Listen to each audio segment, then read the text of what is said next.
본 방송에서 제공하는 투자 정보는 투자 판단에 대한 조언입니다. 방송에서 제공하는 주식의 가치, 가격 상승 및 가격 하락에 대해서는 방송사에서 보장하지 않습니다.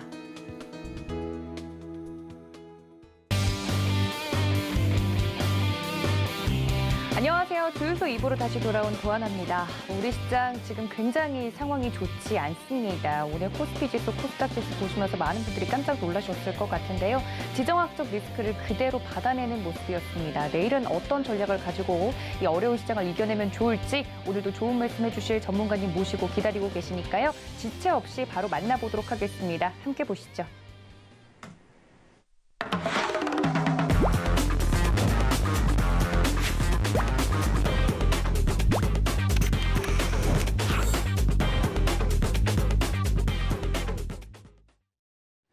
네, 월요일 이 시간을 책임져 주는 분이시죠. 이정수 전문가님 모셨습니다. 전문가님 어서 오세요. 네, 안녕하세요.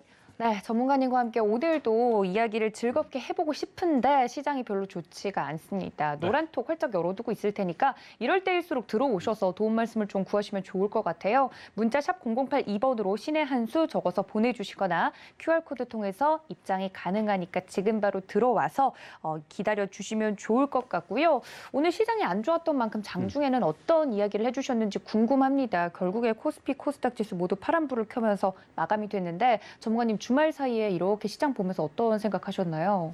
결국은 빠질 걸로 예상을 했었고요.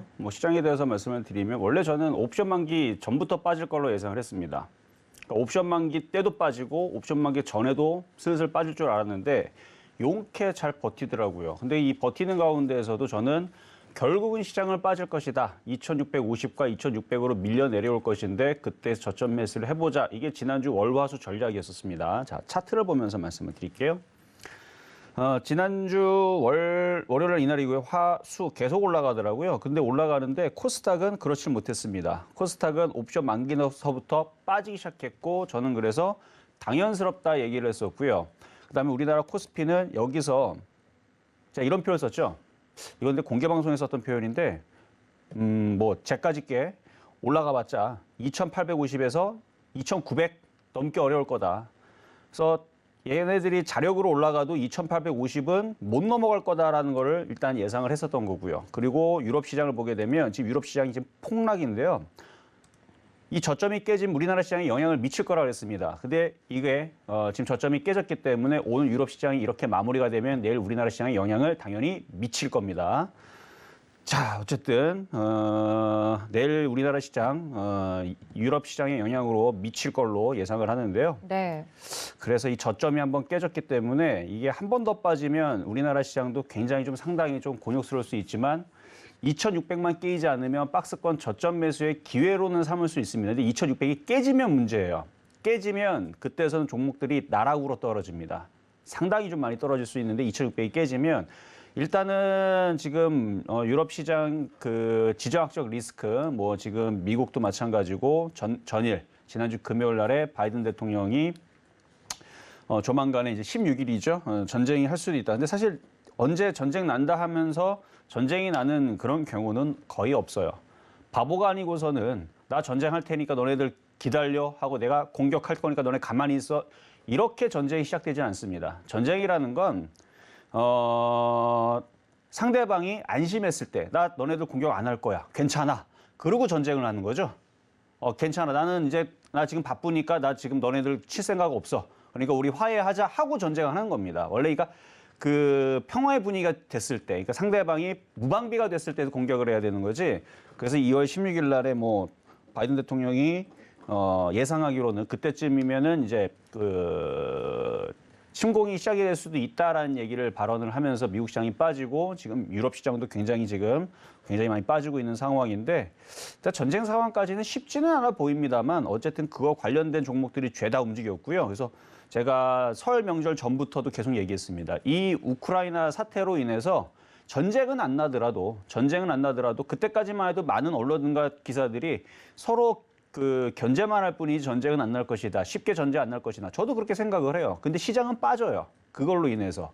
왜냐하면 그 불안감으로 인해서 시장은 빠지고 싶으면 얼마든지 악재들을 눈땡이처럼 불려가지고 지금 상황까지 지금 왔자는 결국은 뭐 미국에 있는 대통령이 이제 조만간에 전쟁이 날 수도 있으니까 이제 자국 다 피해라. 이 얘기도 벌써 있었던 얘기인데 그때 있었던 그 이슈랑 지금 이슈랑 별반 다른 건 없지만 조금 더 지금 더 위기 상황으로 왜냐면 시장이 빠지니까 정작 빠지니까 여러분 그렇게 느껴지죠. 그래서 저는 곡물 관련주, 에너지 관련주 이쪽이 급등을 하고 있다. 그리고 그걸로 인해서 인플레이션도 지금 무료로 있는데 그래서 음식 업종이라든지 이거 다 움직일 수 있다고 얘기했는데 지금 막상 이제 유럽 시장의 저점이 이제 깨질랑 말랑 하면서 지금 급락을 하고 있으니까 오늘 마감이 됐을 때를 얘기입니다. 이렇게 마감이 되면서 마무리가 되면 우리나라 시장은 내일 2,650으로는 당연히 내려올 거고요. 2,600을 사수할 거냐 말 거냐 이 여기에 싸움이 좀 되지 않을까 싶은데 깨지면 그때서는 저점 매수가 아닙니다. 손절 대응을 해야 돼요. 깨지면 손절 대응을 해야 되는 거고 안 깨지고 버티면 저점 매수의 기회입니다. 이게 참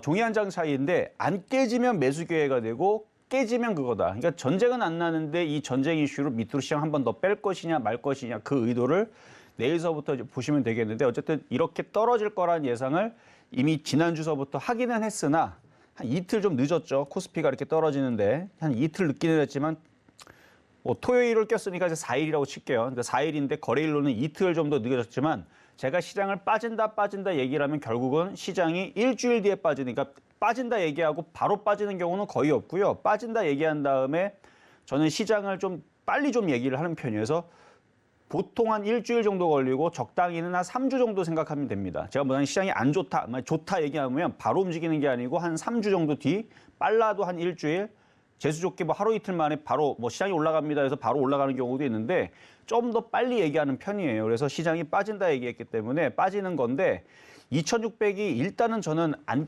깨지는 쪽으로는 보고 있습니다. 2,600 일단 안 깨지는 쪽으로. 그래서 2,600 정도를 지지만 해주면 오히려 저점 분할 매수 타이밍이 저는 된다라고 좀 보고 있으니까 너무 유럽 시장 빠진다고 미국 시장 빠진다고 겁만 내실 게 아니고 네. 깨졌을 때는 손절 대응이 필요하지만 아직은 단번에 깰 것 같은 느낌은 들지는 않으니까 근데 이런 건 있어요. 결국은이라는 거 있잖아요. 왔다 갔다 해주면서 결국은 깨지면서 지수 2,400 내려갈 거고요. 왔다 갔다 2,100 내려갈 거고요. 올해 안에서는 2,000도 한번 깨질 수 있는 시장은 온다고 봅니다. 그러면 종목들이 상당히 많이 빠지겠죠.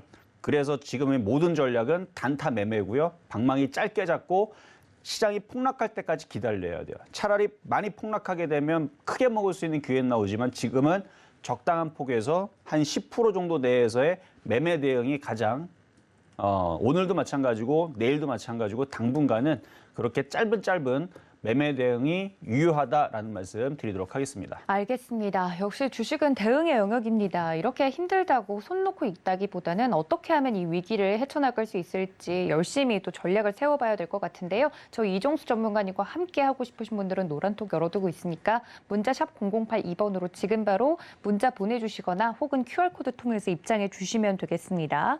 자, 그럼 시장이 시장이니만큼 오늘 준비해 주신 강의도 궁금한데 어떤 내용을 위주로 좀 준비해 주셨을까요? 바로 이제 러시아와 우크라이나 사태가 지금 계속 그 이슈가 되고 있으니까 네. 제가 뭐 최대한 이거를 뭐 자세하게 다룰 수는 없어요. 제가 이걸 자세하게 다루면은 저를 그런 뭐 장관이라든지 이런 거 시켜주시면 제가 열심히 공부를 해보겠는데 예, 적당히 좀 쉽게 여러분들이 뉴스에 나와 있는 부분들 그래서 뭐 지금 뭐 제가 뭐 CIA 소속도 아니고 그 다음에 제가 뭐 국방부 장관도 아니고 그래서 간략하게 나와 있는 이슈를 가지고 시장에 대해서만 이러이러한 이슈가 있으니 뒤에서는 이러이러한 종목들이 있는데 이거에 대해서 저의 견해를 좀 얘기를 하도록 하겠습니다.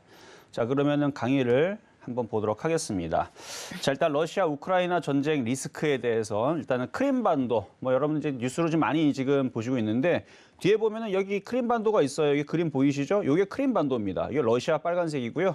크림반도 여기 조그맣게 이렇게 반도 그렇죠? 여기 우리나라도 한반도죠. 이렇게 해서 삼면이 바다로 이루어져 있고 여기 육지로 우크라이나 연결되어 있는 해서 반도라 그러는데 자, 이 내용을 보면 우크라이나의 남쪽 흑해로 돌출되어 있는 반도로 본래 러시아 영토였다가 1954년 그 우크라이나에 편입이 됐습니다. 그런데 이제 2014년 3월 러시아가 무력을 동원을 해서 우크라이나로부터 크림반도를 병합을 한 겁니다. 그렇게 해서 91년도 소련 해체 이후에서 23년 만에 다시 러시아 영토가 됐는데 근데 유럽 연합 유럽과 미국을 포함한 국제사회는 일단 크림반도의 병합을 인정을 하고 있지는 않다. 그래서 이게 일단은 그 안에 있는 이제 크림반도에 대한 역사인 건데, 그러니까 본래는 원래 이제 러시아의 영토였던 거였죠. 근데 이제 얘들이 이제 그 독립을 하고 이쪽에 애들이 가지고 있다가 다시 러시아가 가져갔는데, 바이든 미 대통령이 러시아군이 벨라루스가 바로 이 위에입니다. 여기를 통해서 국경을 넘어서 사이버 공격과 미사일 공격을 감행할 수가 있다. 침공 날짜는 2월 16일에 지상 공격이 시작이 될 것이다. 이 얘기가 이제 지난주 바이든 대통령이 그렇게 얘기를 했고, 자 그래서 지금 전쟁 위기가 고조가 되는데, 제 생각은 일단 이렇게 발표가 되고 러시아 애들이 바보처럼 16일 날에 공격하는 일은 없다고 봅니다. 왜냐하면 거기가 제일 방어선이 단단할 때거든요. 잠도 안 잘 거예요. 뭐 우크라이나뿐만 아니라 그 나토 군들도 그때 전쟁이 시작할 수도 있다라 이렇게 비상이 걸렸는데, 그때에서 비상 경계를 안 하겠습니까? 제일 그때가 단단할 때죠. 그래서 러시아 군들이 2월 16일 날에 공격할 일은 없을 것 같고요. 그 이후에서 어느 순간에서는 모르죠. 뭐 공략할지 안 할지는. 그거 제가 그걸 알면 신이죠. 어쨌든 전쟁 고조가 계속 이루어지고 있는 이 상황에서 지금 동계올림픽이 지금 중국에서 열리고 있죠. 그래서 올림픽 기간에 이제 전쟁을 한 이력이 있어요, 러시아는. 그래서 2008년도 8월 베이징 하계올림픽 개막식 때 조지아를 침공한 이력이 있고요.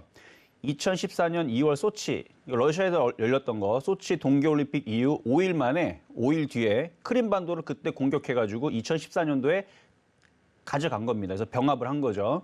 그러니까 러시아는 되찾았다고 얘기하고 다른 나라에서는 그거를 빼앗았다 이렇게 얘기하는데, 뭐 어쨌든 저는 중립으로 어쨌든 병합을 다시 시도를 해갖고 지금은 러시아 영토가 돼버렸는데, 어쨌든 뭐 국제사회는 인정하지 않습니다. 국제사회는 인정하지 않고. 자, 근데 우크라이나라는 땅에 대해서 잠깐 보면 독일보다 크고요. 세계에서 가장 기름진 땅으로 유럽의 식량 착고라고 불립니다. 국토의 80% 이상이 경작이 가능한데, 자, 땅 크기 한번 볼게요. 여기 보면은 여기 독일 보이죠? 이 독일보다 땅덩이가 큽니다. 어마어마하게 커요. 어마어마하게 큰데 이 어마어마한 큰 대부분의 이 땅덩이를 크게 되면은 산이 많거나 못 쓸 땅들이 많거나 그러는데, 여긴 거의 뭐 축복의 땅이라고 해야 되죠. 미국도 저렇게 발전이 됐었던 게 자원도 가지고 있는데 땅덩이들이 넓으면서 평야가 많아요. 근데 중국은 땅덩어리 넘어도 산이 많습니다. 그러니까 이 평야가 있어야 뭔가 경작을 하고 뭔가를 뭐 할 수가 있는데, 어쨌든 국토의 80% 이상이 경작이 가능하고요. 철광석, 석탄, 망간, 티타늄, 니켈, 흑연 등 자원이 어마어마하게 많아서 자원의 부국이고요. 그리고 전략적인 위치에서 우크라이나는 중요한 위치를 가지고 있는데요. 자, 이 땅을 보게 되면 러시아죠. 만약에 러시아가 땅을 더 넓히거나 아니면은 이 유럽 애들과 뭐 어떻게 쌈박질을 해가지고 땅을 뺏었겠다 한다라 그러면 여기를 먹어야 돼요. 그러니까 여기를 지나지 않고서는 쉽지가 않습니다. 그렇죠? 그러니까 마찬가지 반대로 생각을 하더라도 뭐 독일이든 이탈리아든 프랑스든 체코든 이 유럽 국가가 이 러시아 쪽으로 만약에 땅을 넓히려고 싶다. 그러면 우크라이나를 먹어야 됩니다. 어쨌든 여기가 누가 먹느냐에 따라서 이제 세력이 이제 바뀌게 되는데, 근데 자원도 많고 전략적인 요충지, 그러니까 여기를 통해서 대치를 하고 있는 거죠. 자, 그래서 나토는 미국의 워싱턴에서 조인된 북대서양 조약기구를 기초로 미국, 캐나다를 포함해서 유럽 10개국이 총 12개국이 참가한 군사 방위 기구인데요. 나토의 가입국인 체코, 폴란드에 미국 미사일 방어 기지가 있어요. 근데 그 미국 미사일 시스템이 모스크바까지 도달하는데 7에서 10분밖에 걸리질 않습니다. 자, 그럼 여기서 우크라이나에다 설치하게 되면 7에서 10분이 아니고 뭐 3에서 5분 안에 이제 도달하겠죠. 그러니까 우크라이나가 나토에 가입을 지금 하려고 하고 있는데, 그걸 가입을 하게 되면 군사적인 위협이 될 수 있기 때문에 러시아가 어떻게든 간에 그거를 막으려고 하는 거고 거기를 먹으려고 집착을 하는 겁니다. 그러니까 쓸모없는 땅이고 군사적인 요충지도 아니고 자기한테 위협을 가하지 않으면 그냥 뭐 누가 가져가든 신경도 안 쓸 거예요. 근데 땅덩이도 되게 좋고 그다음에 자원도 많고 경작도 가능하고 평지도 어마어마하게 많고 땅덩이도 넓은데 군사적 요충지고, 그걸 또 뺏겼을 때선 자기 목숨줄이 왔다리 갔다리 할 수도 있는 그런 상황이 돼 버리니까 여기를 가지고 지금 쉽게 포기를 하지 않는 겁니다. 그러니까 러시아가 바보가 아닌 이상은 그거를 포기를 하지 않을 거고 그렇다고 해서 유럽에서도 아니면 미국에서도 그걸 가지고 쉽게 우크라이나가 러시아 땅으로 다시 병합이 되는 부분들에 대해서 쉽게 용납하지 않을 거고 그래서 대립해서 지금 전쟁이라는 이슈가 지금 나오고 있는 건데요. 거기에다 또 뭐가 있냐면 이제 가스관. 그래서 보면은 노르드 스트림 1, 2 그다음에 투르크 스트림이 있는데 다 만들어졌습니다. 개통을 올해 노르드 스트림 2까지도 올해 아니, 작년이었나요? 작년에 일단 개통을 했죠. 그래서 다 지어졌는데 유럽으로 가는 러시아산 천연가스가 여기 보면 이게 우크라이나예요. 우크라이나 쪽에 한 12개인가 10개인가 이 통로가 우크라이나를 통해서 이렇게 폴란드, 슬로베키아, 헝가리, 루마니아 그다음에 독일까지도 다 연결이 돼요. 이쪽으로. 물론 벨라루시 쪽으로도 연결되는 건 있지만 우크라이나 쪽으로 상당히 많은 관들이 연결돼 있는데 우크라이나는 구소련으로부터 독립한 나라로서 예전에는 러시아 땅이었고 유럽에 천연가스를 수출하기에 평지가 많은 우크라이나를 관통하는 송유관을 많이 깔았고요. 러시아는 이를 통해서 유럽을 통제할 수 있는 무기로 삼았으나 지금 우크라이나가 독립을 하면서 말을 듣지 않고 있고 거기다 미국이 주체가 된 나토로 가입을 하려고 하고 있으니까 이렇게 되면 러시아 쪽에서는 통제력이 문제가 되겠죠. 그래서 그런 부분에 대해서 지금 뭐 노르드 스트림 프로젝트를 해가지고 송유관을 막 설치하고 뭐 그랬다고 하지만 어쨌든 지금 노르드 스트림으로 인해서 지금 천연가스 무기화가 되고 있고 그래서 막 독일이 말을 안 들으면 이제 잠갔다가 열었다가 잠갔다 열었다가 하는 기사들이 나오는 이유가 지금 그 자원을 가지고 지금 무기화를 해갖고 지금 유럽 나토에서도 그 러시아가 이걸 하는 거에 대해서 지금 강하게 세게 아주 반발을 못하는 게 그랬다가는 그냥 다 잠궈버리니까 지금 이런 상황들이 펼쳐지고 있는데요. 어쨌든 이런 이슈를 가지고 제가 이것 때문에 뭐 어떻다 저렇다 뭐 이거는 제가 얘기해드릴 부분들은 아니고 어쨌든 이 이슈가 서로의 이권 다툼에서 물러서지 않는 어마어마한 지금 대결 구도로 지금 가고 있기 때문에 이게 뭐 단기간에 뭐 하루 이틀 만에 해결되거나 1, 2년 만에 해결되거나 그러진 않습니다. 이걸 해결하려면 전쟁을 해야 되는데 이 전쟁하면 3차 대전이거든요. 그러면 난리가 나는 거죠. 뭐 모든 강대국이 전쟁하면은 둘 중에 러시아가 망하든가 아니면 저쪽에 유럽이 다 망하든가 아니면 우크라이나 하나 가지고 서로가 망할 수도 없는 거고. 그러니까 지금 전쟁도 못하고 물러서지도 않고 지금 계속 여기서 대립을 하고 있는데 어떻게 될지는 저도 모릅니다. 그러니까 이 부분이 일단 저도 전쟁은 날 것 같지는 않지만 과거의 전쟁들을 보게 되면은 이게 소규모 전쟁에서 이제 이권 다툼 때문에 점점 이제 확전하면서 이게 커지면서 결국은 어른 싸움으로 바뀌는 경우들이 상당히 많았거든요. 그래서 이게 좀 잘 풀려서 그런 상황으로 돼서 저도 전쟁은 안 났으면 좋겠는데 어쨌든 이게 쉽게 서로가 물러서지 않는다는 문제고 그래서 지금 관련주들이 뭐가 움직였냐면 자 이제 도시가스 관련주들이 GSE, 대성에너지, 서울가스 이런 종목들이 움직였는데요. 한번 볼까요 한번? 이 종목들은 제가 GSE, 대성에너지, 서울가스 자 차트를 한번 보면 이미 많이 움직였어요. GSE 뭐 천연가스 가격 왜 자꾸 급등을 하느냐? 사실 이게 둘이 대립을 하게 되면은 서로 이점이 있죠. 미국도 석유라든지 이런 LPG 가스라든지 어마어마하게 생산합니다. 석유 같은 경우는 전 세계에서 중동 국가가 제일 많이 석유를 뽑아내는 게 아니고 미국이 제일 많이 뽑아냅니다. 그러니까 서로 대립을 하면서 지금 석유를 많이 뽑아내고 LPG를 많이 수출을 하고 있는 미국도 좋은 거거든요. 러시아도 좋지만. 그래서 두 자원을 가지고 있는 나라들은 지금 이 대립 구도에서 유가가 지금 뭐 150달러 간다는 얘기까지 나오니까 뭐 석유는 어마어마하게 뽑아지고 있으니까 이걸로 돈 무지하게 벌겠죠. 그러니까 러시아하고 미국은 그러니까 돈 버는 거예요. 이걸로 인해서. 근데 전쟁이 날지 안 날지 그건 모르겠지만 어쨌든 그런 상황인데 그러니까 러시아 애들이 심심하면은 가스를 잠근단 말이에요. 그러면은 물량이 딸리니까 어떻게 돼요? 그냥 가격이 올라가는 거죠. 그래서 어쨌든 그거로 인해서 뭐 도시가스 관련주 좀 움직였는데 오늘 GSE, 대성에너지 오늘 둘 다 상한가를 갔습니다. 근데 이제 차트를 분석해 보면 지금 거래가 좀 실렸단 말이에요, 앞전에. 그래서 이게 조정받아도 당장은 꺾일 것 같은 느낌은 들지는 않아요. 하지만 뭐 따라붙기에는 좀 어렵고 얘도 마찬가지. 앞에 좀 거래가 실렸죠. 그래서 조정을 받을 때 그때도 매매적인 접근은 좀 필요하다라고는 보여지는데 그다음에 서울가스인가요? 얘는 좀 별로 움직인 건 없을 거예요. 얘도 움직였네요. 이것도 좀 떠 있어가지고. 그러니까 매매할 만한 게 딱히 그렇게 매력적이지 않은데 강한 건 맞아요.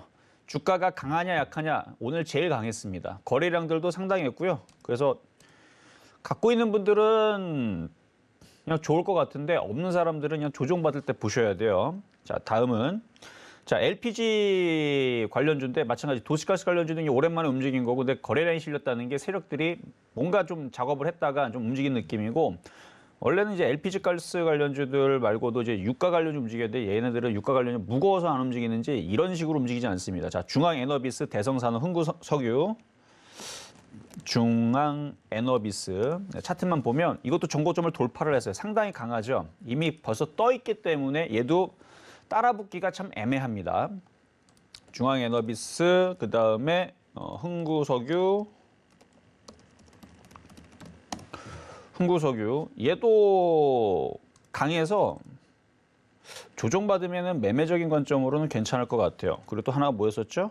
대성산업, 대성에너지도 강하게 움직였으니까 대성산업도 LPG 가스 관련주 쪽에서 오늘 거래가 좀 실렸으니까 만약에 내일서도 이쪽 LPG 관련주들 왜냐면 지금 가스 가격 계속 올라가니까 지금 유가도 계속 올라가고 그러면은 이쪽 애들은 추가적인 상승이 좀 가능해 보입니다. 그래서 흥구석유랑 대성산업은 매매적인 관점에서 보셔도 괜찮을 것 같아요. 아직 그렇게 많이 뜨진 않았습니다. 자, 그리고 차트만 분석해 드리는 거예요. 추천주로 드리는 건 아니고. 자, 비철금속. 이 비철금속은 사실 전쟁 이슈까지는 아닌데 이 상황이 되면서 지금 원자재 가격이 어쨌든 간에 다 급등을 하고 있습니다. 거기다 이제 중국이라는 부분들도 이제 대립 관계랑 미국에 있다 보니까 히토류 전쟁 아니면은 다시 재미중 무역 갈등이라든지 이런 이슈는 아직도 잔존해 있는데 러시아 우크라이나 사태가 워낙 크게 얘기가 불거지니까 지금 미중 무역 갈등 얘기는 살짝 들어가긴 했는데 원자재 가격은 작년도서부터 급등하기 시작했고 올해도 지금 이미 올라가는데 거기다가 자원을 가지고 있는 지금 그 러시아뿐만 아니라 이런 우크라이나라든지 이런 나라들 속에서 이런 대립 관계가 있다 보니까 지금 뭐 자원들도 뭐 계속 난리예요. 그래서 오늘 뉴스가 나왔던 게 알루미늄이 전 세계 그 유통 물량들이 일주일치밖에 남지 않았다라는 기사가 나오면서 오늘 이구산업, PJ 메텔, 대창산업, 그다음에 풍산까지 움직였는데요. 한번 주가 차트를 보면 다 급등했어요, 지금 오늘. 이거는 지금 따라붙기가 좀 어렵죠. 왜냐면은 여기서 21%대 쫓아붙었다가 그 다음날 쭉 떨어지면 어떡해요. 조정받을 때는 매매는 가능한데 여기서는 지금은 좀 늦은 것 같고 어쨌든 오늘 강했다는 거. PJ 메탈 같은 경우에 조금 조정받으면 뭐 단타로서는 매매는 가능할 수 있을 것 같고 그다음에 대창. 이건 좀 약해요. 약하지만 매매적인 관점에서는 아직 안 죽었습니다. 뭐 보시려면 보셔도 상관은 없고요. 대창, 풍산. 분석만 해드리는 거니까 풍산. 요거는 괜찮을 것 같아요. 요거는 시가총액도 적당하고요. 지금 비철금속 관련주 움직이고 있고 그다음에 전쟁 테마로도 엮이는 종목이 또 풍산입니다. 그래서 뭐 탄피 만들 때 이게 들어가잖아요. 그래서 이거는 조금 괜찮을 것 같네요. 아직 크게 움직인 게 없고 내일 좀 밀린 다음에 풍산 같은 경우는 좀 움직이겠는데 어쨌든 이런 종목들이 있었고 그리고 이제 방위산업 관련주들 전쟁 테마라 그러죠. 빅텍, 한일단조, 스펙코 이게 대표적인 종목들인데 빅텍 조정받으면 매매는 가능합니다. 정고점을 돌파하고 올라갈 수 있어 보여요. 근데 괜히 따라붙었다가 밀려버리면 또 여러분들 또 손절해야 되는지 또 당황스러우니까 조정받을 때 좀 공략하시는 게 나을 것 같고 왜냐면 지금 상황이 그렇게 뭐 쉽게 돌아가는 건 아니니까 뭐 다시 화해하는 듯 하다가 얘기했잖아요. 얼마 전까지만 하더라도 이틀 전만 하더라도 3일 전까지만 하더라도 약간 화해하는 분위기였습니다. 뭐 대화로 뭐 해결한다. 뉴스 기사 믿지 마세요. 러시아 애들이 좀 전에 설명해 드렸잖아. 러시아 애들이 쉽게 물러날 것 같습니까? 오히려 나 물러날게 하고 전쟁을 할 수 있는 게 전쟁입니다. 원래 전쟁은 그렇게 해요. 나 너 공격할게 하고 공격하는 게 아니라 선빵이라 그러죠. 먼저 때려야 되는데 상대방이 무방비했을 때 때려야 이게 가장 큰 효과를 일으킨다면 상대방이 그래 너 때려라 나 준비하고 있을게. 그러면 맞아도 잘 맞지도 않고요. 오히려 역으로 당하는 수도 있습니다. 그래서 기사에서 좋은 얘기 나온다고 여러분들이 아 이거 대충 풀렸구나 괜찮구나 그거는 아닌 것 같아요. 그러니까 항상 긴장 속에 있어야 되고 그러니까 그래서 아까 설명을 해드린 거예요. 러시아 애들이 쉽게 나 여기 떠날게 미안하고 나갈 애들이 아닙니다. 지금 상황을 봐서는 이게 몇 년을 대립할지 어떻게 될지 모르겠지만 글쎄요. 저도 나중에 결국은 어떻게 될 것이다 얘기하고 싶은데 그건 저의만의 생각이기 때문에 어쨌든 큰 전쟁은 안 날 것 같은데 러시아는 그냥 물러설 것 같지는 않아요. 어쨌든 빅텍 봤었고요. 한일단조, 그다음에 스페코까지 보고 한일단조도 너무 많이 급등을 했는데 이것도 조정받으면은 매매적인 관점에서 볼 수가 있고요. 그다음에 스페코도 제일 약한데 이것도 아직 안 죽었어요. 그러니까 지금 전쟁 테마주들 지금 얘기 안 한 거는 이제 곡물 테마하고 이쪽 애들인데 농업, 비료, 음식업종 이 등등 관련주인데 이쪽은 너무 다양하기도 하고 그리고 좀 이따가 제가 숙제 종목으로 농업 관련주를 좀 얘기를 할 겁니다. 왜냐하면 제일 안 움직였어요. 이 중에서 나머지들은 다들 20% 가고 상한가 가고 29% 가고 바닥에서 어마어마하게 올라갔거나 그래도 이틀은 올라갔거나 어쨌든 간에 좀 올라간 애들이 좀 대부분인데 아직은 그래도 농업 관련주들이 좀 덜 움직인 것 같아서 이따가 숙제 종목으로 말씀을 좀 드리려고 요거는 제가 정리를 하지 않았으니까 잠시 뒤에 말씀드리도록 하겠습니다.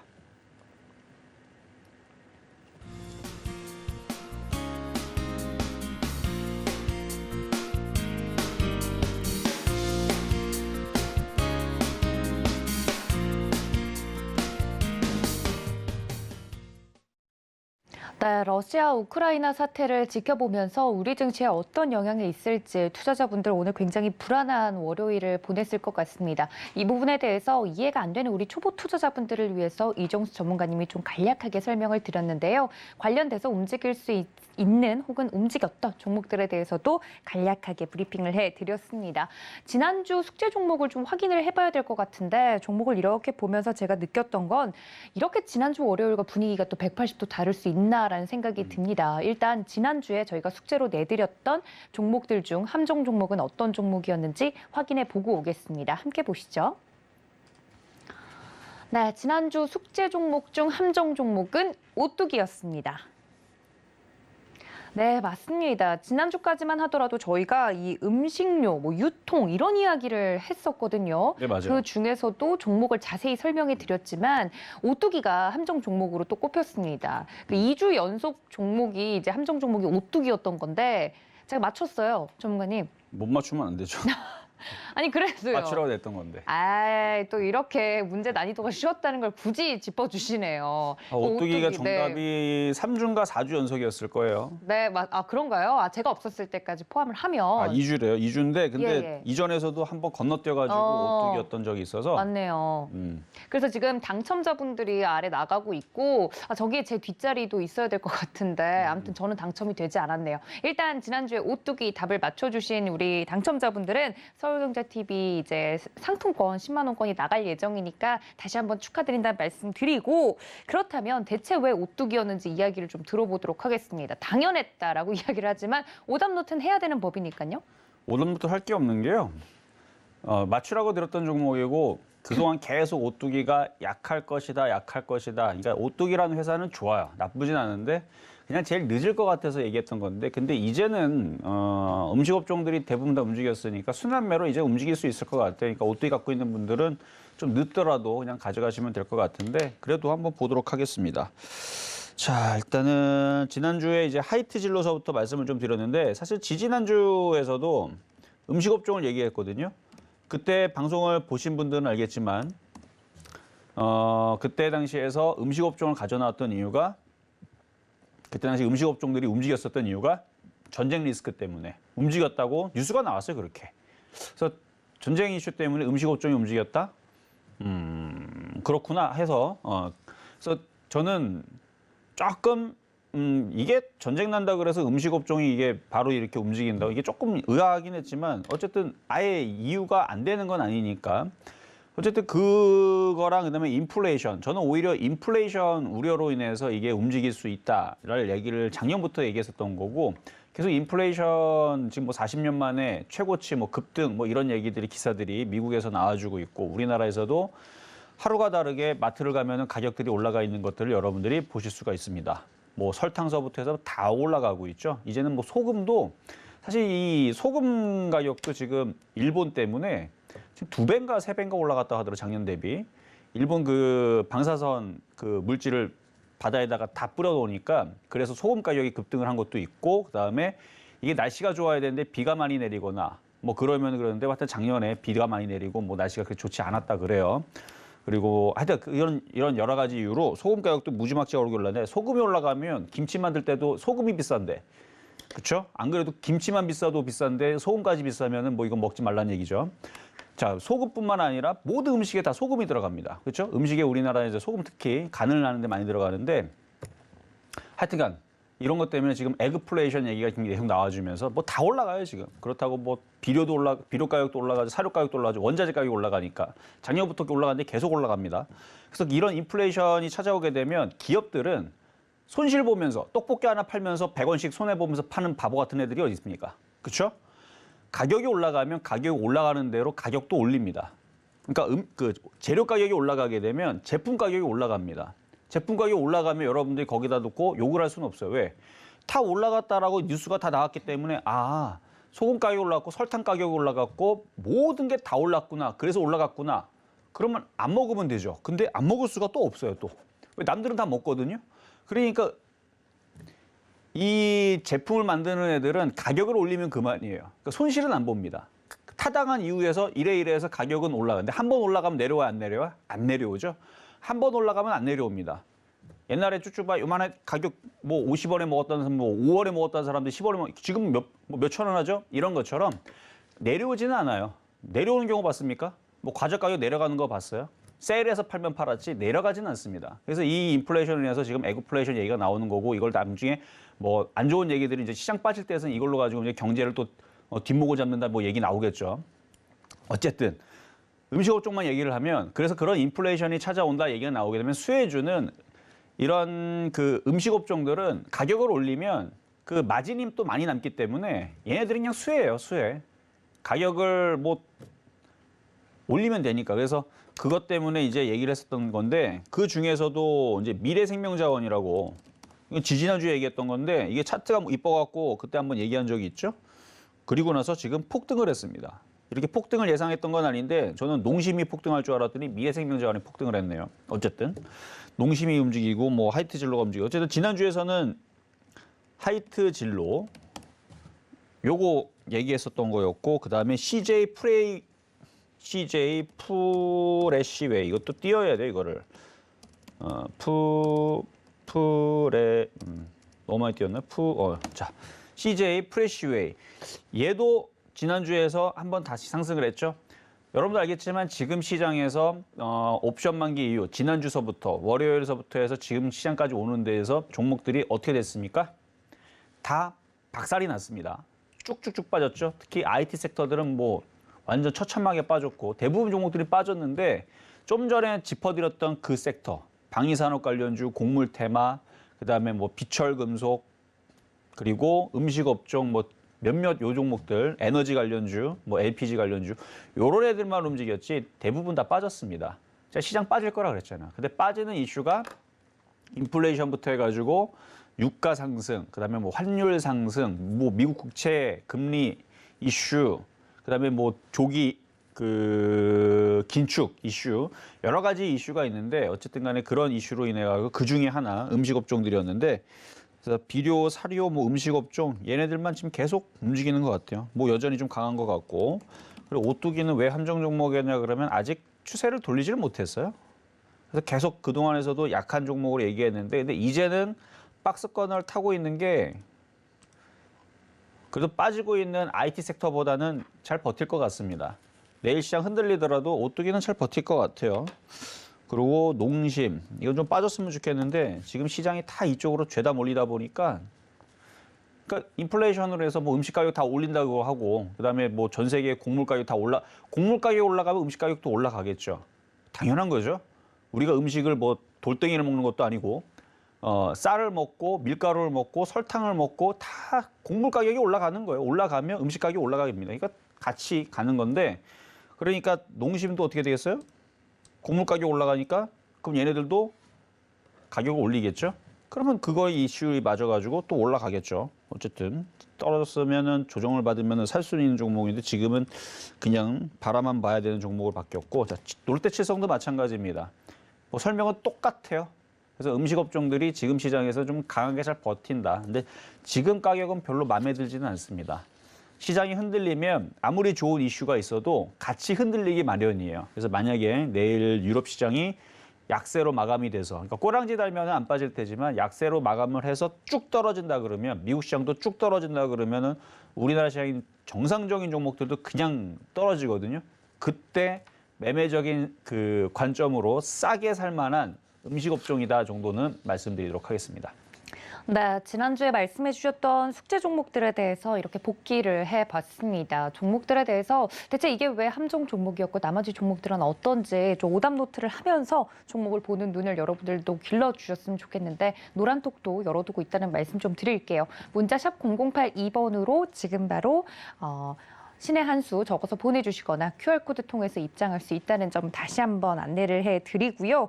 자, 그렇다면 이렇게 숙제를 복기를 해봤으면 이번 주 숙제도 바로 만나봐야겠죠. 아까 예고해드린 대로 좀 가장 안 갔던 종목들을 가지고 나와서 한번 이야기를 해보겠다 말씀을 드렸는데 일단 오늘의 패턴 숙제 종목들 한번 만나보도록 하죠.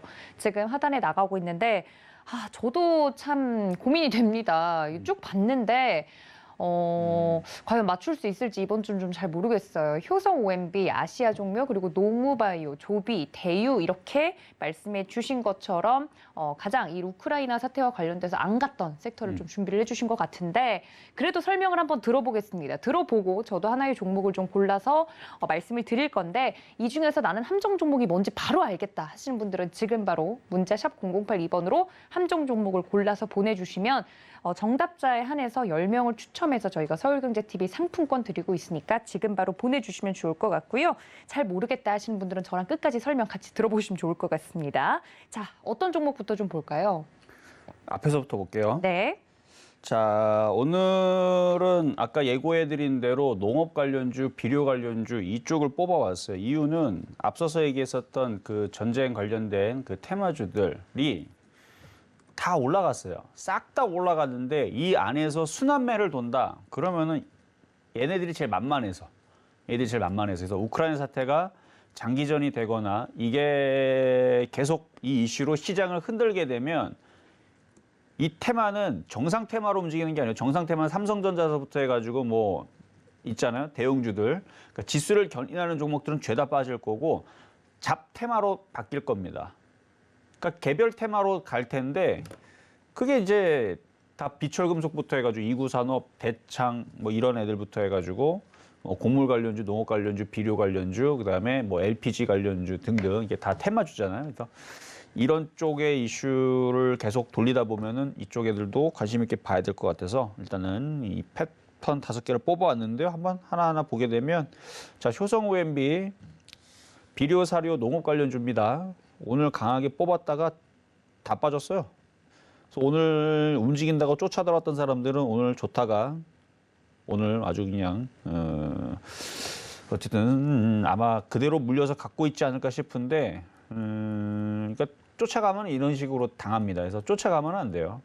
흔들어 놨는데 다시 내일 반등이 나올 수 있으니까 아직 그렇게 크게 올라간 거는 없어요. 그동안 좀 많이 빠졌죠.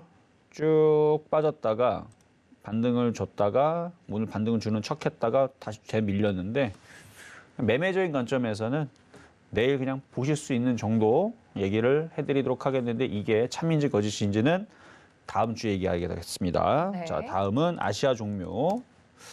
아시아 종묘도 좀 비슷한 모양인데 얘네들은 자꾸 눌러요. 그래서 제일 약해서 그런가? 어쨌든 지금 뭐 GSE라든지 뭐 대성에너지, 대성산업, 흥구산업 이쪽 애들은 그냥 쭉쭉 뻗어가면서 잘 강하게 움직였는데 농업 관련주들은 요상하게 눌러놓습니다. 눌러놓는 이유가 이렇게 매집을 하고 올리려고 하는 건지 아니면은 너무 약해서 세력들이 팔고 나가서 그런 건지 그거는 앞으로 좀 두고 보면 되겠지만 어쨌든 매매적인 관점에서는 아직 이슈는 있으니까 얘네들이 제일 못 올라갔죠. 말 그대로.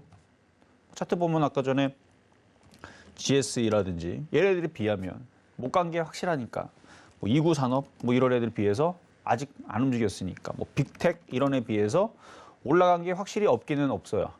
뭐 얘네들은 그래도 바닥에서 장중에 23% 그다음에 16%뭐 올라간 거라도 있는데 여기 아시아 종묘는 뭐 바닥에서 여기서부터 따지면 그래도 좀 올라간 게 있어요. 10%. 근데 여기서 올라간 거는 8% 올라갔다가 도로 내려가고 그래서 올라간 게 별로 없어서 그래서 뽑기는 했는데 곡물 가격이 올라가고 비료 가격이 올라가고 사료 가격도 올라가고 근데 사료는 빼더라도 사료 이슈가 있긴 있었습니다. 근데 비료만 보자고요. 곡물 가격이 상승하고 에너지 가격이 상승하고 뭐 이런 부분에서 일단은 비료 가격이 상승하고 농업 관련주, 농산물 관련주, 곡물 가격이 상승을 하면서 이쪽 애들이 그래도 한 번은 이쯤 움직였어야 되는데 너무 못 갔지 않았나라는 부분에서 일단은 아시아 종료 말씀을 좀 드려봤고요. 그다음에 농어바이오, 농업 관련주. 요거는 아까 걔네들보다는 장난은 좀 덜 쳤어요. 모양도 나쁘진 않고 근데 거래가 없다라는 게 흠인데 지금 농업 관련주들 비료, 사료, 뭐 농업 관련주, 곡물 가격에 대한 뭐 이런 에그플레이션 얘기가 나오면서 한번 움직이면은 농어바이오도 여기는 이제 벗기고 올라가야 되는데 라는 생각입니다. 뭐 조만간에는 거래 실리고 한번 시세를 주겠죠. 에그플레이션 관련주 해갖고 그래요. 그리고 그 다음이 이제 조비도 마찬가지 못 갔죠. 아까 아시아 종묘처럼 올라가다 말다가 이제 빠졌는데 저도 참 그게 걱정이에요. 지금 이슈가 있는데 못 간다? 그거는 조금 문제가 있거든요. 그래서 갈 거면 단기간 안에 조만간에 움직여줘야 됩니다. 그래서 이 안에 세력들이 내가 있다라는 걸 증명을 해줘야 돼요. 벌써 이런 전쟁 사태가 막 벌어지고 곡물 가격 막 올라가고 뭐 좀 난리라 그러는데 원자재 가격 올라가고 비료 가격 올라가고 다 올라간다 그러는데 그래도 안 움직인다? 그러면 하질 말아야 돼요. 근데 지금은 단기간에 봤을 때 움직이면 잘 보고 있다가 단타로서는 적합한데 만약에 이게 한 2주, 3주 지났는데도 안 움직이잖아요? 그러면 쳐다도 보지 마세요. 그냥 세력들은 관심이 없다라고 보시면 됩니다. 그냥 세력들은 다 비처금속에 달라붙었거나 아니면 다른 거 작업하고 있겠죠. 그래서 3주 안에 움직여주면은 얘네들도 지금 누군가가 이 안에 들어있으니까 작업을 하면서 거래를 실으면서 이때처럼 뭔가 움직이는 뭔가가 있구나라고 생각하면 되는데 아직은 만만하기 때문에 그래서 그냥 분석만 해드리는 거예요. 아직 만만한데 잘 째려보고 있다가 2주 안에서 곡물 관련주들이 만약에 이쪽 애들이 급등을 한다. 그러면 짝짓기 매매로 따라붙어서 단타 치면 됩니다. 그래서 잘 지켜보시라는 얘기고요. 근데 이 안에 이제 제일 안 움직일 만한, 말 안 들을 만한 종목이 있으니까 그거를 잘 가려내셔야 되고 자 마지막 대유인데요. 마찬가지 이것도 농업 관련주, 뭐 비료 관련주 뭐 이쪽인데 얘도 저점 라인에서 어제도 한번 들어졌다 밀렸고 오늘은 거래 좀 있네요. 거래가 좀 있는데 다른 종목에 비해서 참 못 갔어요. 얘도. 그래서 지금 전반적으로 다 못 갔어요. 비료 관련주들이 이슈는 많이 됐는데요. 뭐 곡물 가격 상승한다고 뭐 농업 관련주도 아침에는 반짝하고 움직였다가 오후장에 도로 다 떨어지고 또 반짝하고 올라갔다 도로 다 떨어지고 일부러 개인 투자를 좀 물리게 만드는데 그러면 이게 빠져야 되는데 빠지지는 않고 그러면 저점에서만 잘 공략을 하면은 단타거리로는 한 번씩은 움직일 수 있겠다라는 좀 생각이 들어서 오늘은 숙제 종목으로 이 5가지 종목 패턴을 한번 뽑아봤습니다. 네, 알겠습니다. 오늘 말씀해주신 종목들에 대해서 좀 이야기를 들어봤는데요. 들으면 들을수록 굉장히 어렵다라는 생각이 듭니다. 이 5개의 종목 중에 어떤 종목이 함정 종목일지 여러분들 골라서 지금 바로 문자로 보내주시면 되는데 문자 샵 0082번으로 보내주시면 되겠습니다. 저는 설명을 들으면 들을수록 어떤 종목이 함정 종목인지 더 헷갈리더라고요. 기준이 없어서 그런 것 같은데 굳이 하나를 골라보자면 대유를 한번 골라보도록 하겠습니다. 찍기 실력이 나날이 늘어나는 거. 정말요? 그냥 제 생각이겠죠? 그렇죠. 네. 이것도 그렇죠. 찍기도 실력이라면 실력이죠, 네, 그렇죠. 실력일 수 있는데 근데 또 이런 반응이 거짓일 수도 있어요. 그렇잖아요. 모르겠어요. 이거 저를 혼란을 좀 주시려고 하는 것 같은데 일단은 저의 첫 느낌대로 대유로 저는 밀고 가도록 하겠습니다. 근데 왜 대우를 골랐는지 물어봐도 될까요? 이유랄 게 딱히 없습니다. 종목을 그냥 찍으신 좀 거네. 보고 나서 이거는 제가 좀 간파를 못하겠다 싶어가지고 출제자의 의도를 모르겠어서 그냥 저의 느낌이 정말 오는 종목으로 골라봤습니다. 정답에 가까운가요? 가까운 거지.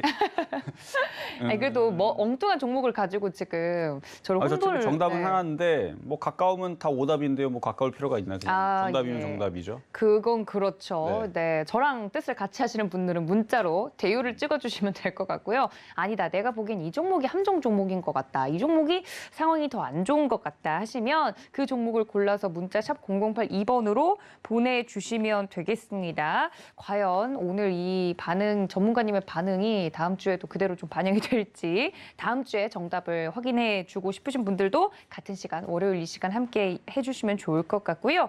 자, 그렇다면 이렇게 종목들에 대한 이야기까지 들어봤는데 지금 시장에 대해서 앞서 이야기를 좀 쭉 해드렸잖아요. 네. 지금 많은 시청자분들이 그걸 가장 걱정하고 고민하고 계신 것 같습니다. 어떤 거요? 뉴스에도 이런 뉴스들이 지금 쏟아져 나오고 있어요. 뭐 거래량 대비해서 오늘만 하더라도 외국인과 기관은 그래도 좀 들어왔는데 개인들의 매도가 어마어마하지 않았습니까? 그래서 개인 투자자들이 이렇게 어려운 시장에 다 떠나는 것 아니냐, 안전자산으로 가고 있다. 뭐 이런 뉴스들이 나오는 거에 대해서는 어떻게 생각하시는지.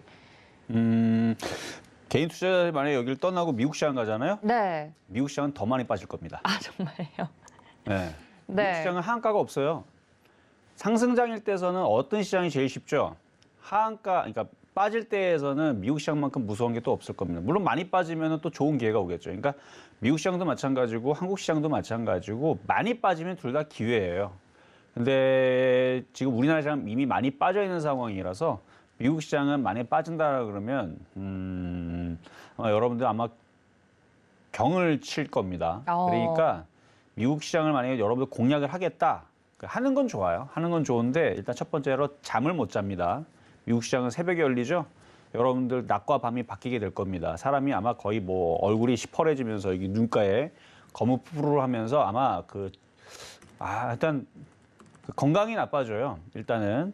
그리고 우리나라 시장 자체로는 어쨌든 이게 글로벌 시장이 여태까지 제가 전문가 생활을 16년 동안 하면서 느꼈던 게 뭐냐면 어느 날에서는 막 러시아 시장이 맨날 빠져요. 어느 때에서는 일본 시장이 맨날 빠져요. 어떨 때에서는 뭐 어느 나라 시장이 약해요. 근데 그게 10년 만년 그렇게 맨날 약하지 않습니다. 시간이 지나 보면 걔네들이 굉장히 잘 올라가 있어요. 그래서 시장이라는 거는 계속 돌고 도는데 우리나라 시장이 지금 전 세계 꼴등으로 알고 있잖아요. 물론 공매도 이슈가 있지만 맨날 그렇게 있지는 않아요. 나중에 시간이 지나면 바닥에서 또 많이 또 올라오는 상황이 될 수도 있고.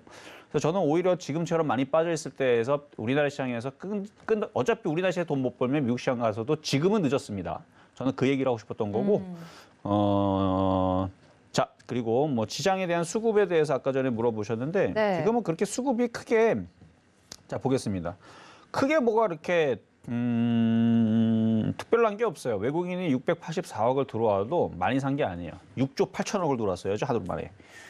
6천억도 아니고 600억 들어오고 나서 이거는 들어온 게 아닙니다. 그냥 간만 봤다라고 보는 건데 개인들도 그동안 샀던 거에 비하면은 별로 매도가 많이 나온 게 아니에요. 투자별 보게 되면 코스피를 보면 개인 투자자들이 한 달 동안 2조 7천억을 샀고요. 최근 들어 좀 매도는 했지만 2조 7천억을 이미 사서 들어와 있는 상황이에요. 뭐 두 달치 한번 봐볼까요? 두 달치를 보면은 작년 12월 달부터 1조 4천억.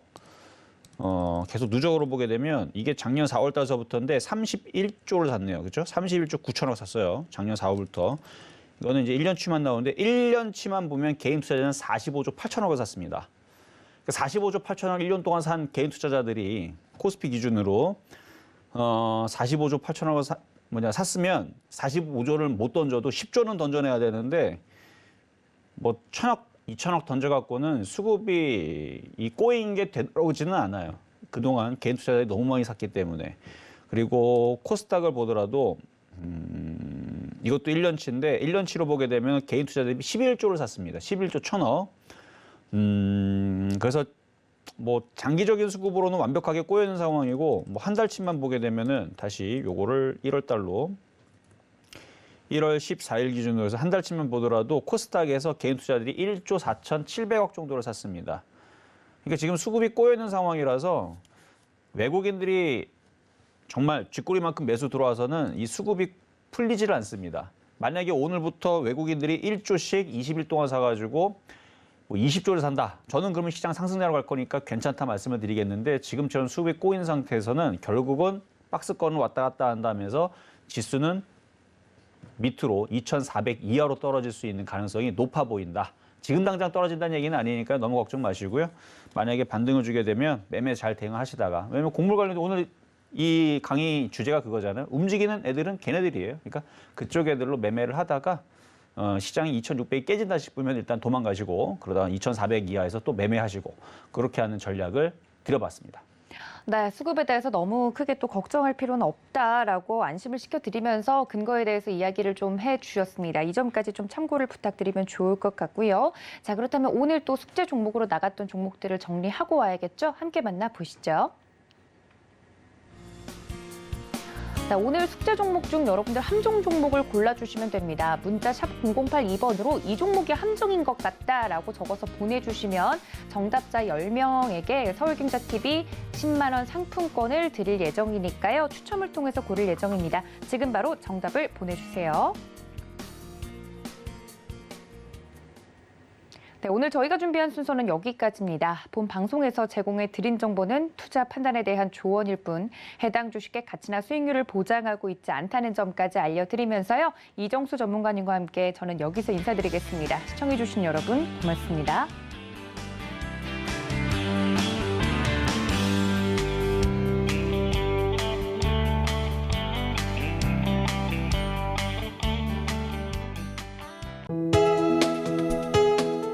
본 방송에서 제공하는 투자 정보는 투자 판단에 대한 조언입니다. 방송에서 제공하는 주식의 가치, 가격 상승 및 가격 하락에 대해서는 방송사에서 보장하지 않습니다.